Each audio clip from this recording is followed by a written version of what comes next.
मैं अपने सभी प्रेस के साथियों का बहुत बहुत धन्यवाद देना चाहता हूं और बहुत दिनों के बाद हमारी आपकी मुलाकात हो रही है। आज के सबसे महत्वपूर्ण विषय पे मैं आप सबसे अपनी पार्टी के पक्ष की बात कहना चाहता हूं। भारतीय जनता पार्टी का पिछड़ों के प्रति व्यवहार हमेशा सौतेला रहा है और आज जो हमें देखने को मिल रहा है ये पहली बार ऐसा नहीं हो रहा है।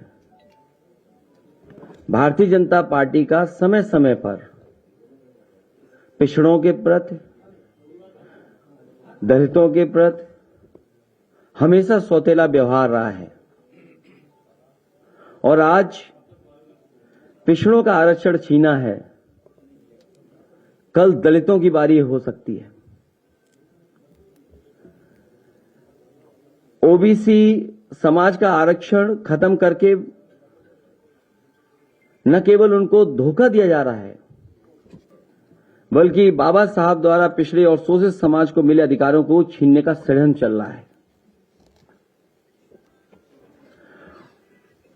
केवल एक संस्था में नहीं, अगर भारतीय जनता पार्टी का काम करने का तरीका हम देखें तो हर संस्था में भारतीय जनता पार्टी जानबूझ करके षड्यंत्र कर करके पिछड़ों को, दलितों को अधिकार नहीं दे रही है। ओबीसी समाज का आरक्षण खत्म करके ओबीसी समाज के आने वाली नस्लों को भी गुलाम बनाने का षड्यंत्र चल रहा है। इन समाजों का आरक्षण खत्म करके समाजों को सत्ता से बेदखल करने की भी साजिश है और इसके लिए लगातार भारतीय जनता पार्टी किसी न किसी रूप में तैयारी करती रहती है। समाजों का आरक्षण छीन करके और खासकर ओबीसी, दलित, उनका आरक्षण छीन करके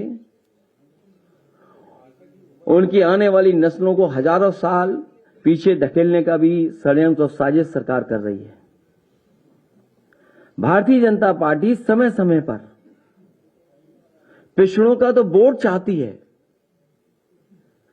लेकिन सत्ता में उन्हें भागीदारी नहीं देना चाहती। कोई न कोई प्रचार के माध्यम से कुछ लोगों को फुसला करके उनके बीच संदेश भेजने का काम, वोट तो लेना चाहते हैं लेकिन जब कभी उन्हें भागीदारी देने की बात आएगी तो भारतीय जनता पार्टी उन्हें भागीदारी नहीं देगी। ये जो सरकार आज भी बनी दिखाई दे रही है उत्तर प्रदेश में और दिल्ली की सरकार, ये पिछड़ों के वोटों से बनी सरकार है और इन दोनों सरकारों में पिछड़ों के लिए कोई जगह नहीं है और लगातार संस्थाओं में साजिश करके, षड्यंत्र कर करके कहीं न कहीं उस कगार पर समाज को पहुंचा दिया कि रिजर्वेशन के लिए भी एक रेवोल्यूशन हो जाए।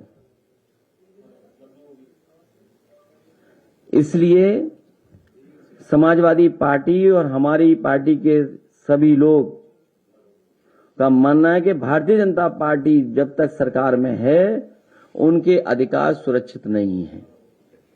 और वो बात मैं दोबारा कहता हूं कि आज पिछड़ों का छीना है, कल दलितों का भी छीनेंगे। बाबा साहब भीमराव अम्बेडकर जी ने जो सपना दिखाया था, जो सपने देखे थे, उन अधिकारों को, हक को छीनने का काम ये सरकार लगातार कर रही है और केवल एक बार इनका सौतेला व्यवहार नहीं देखा।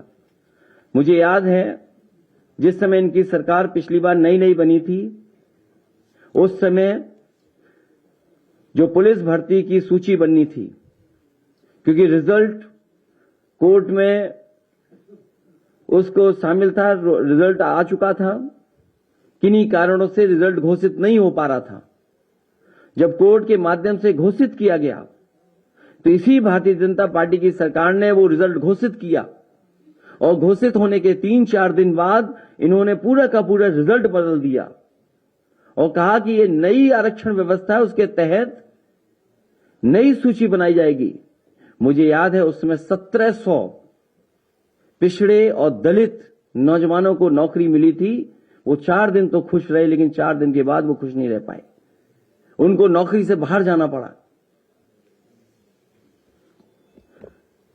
उस समय भी वो लोग जो नौकरी से रह गए थे, हर मंत्री के घर गए थे।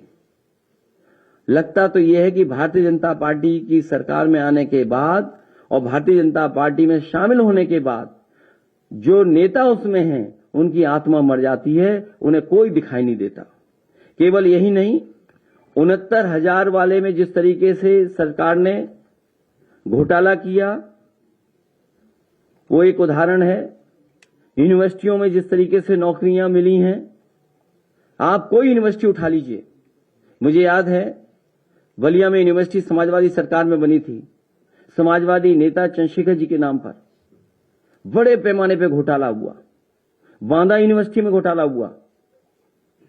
अभी यूनिवर्सिटियों में जहां भी जिस संस्था में जो लोग बैठे हैं, बड़े पैमाने पे घोटाले हो रहे हैं और बड़े पैमाने पर पिछड़े और दलित लोगों के साथ भेदभाव हो रहा है। उन्हें जो हक और सम्मान और जगह मिलनी चाहिए, वो जगह नहीं सरकार दे रही।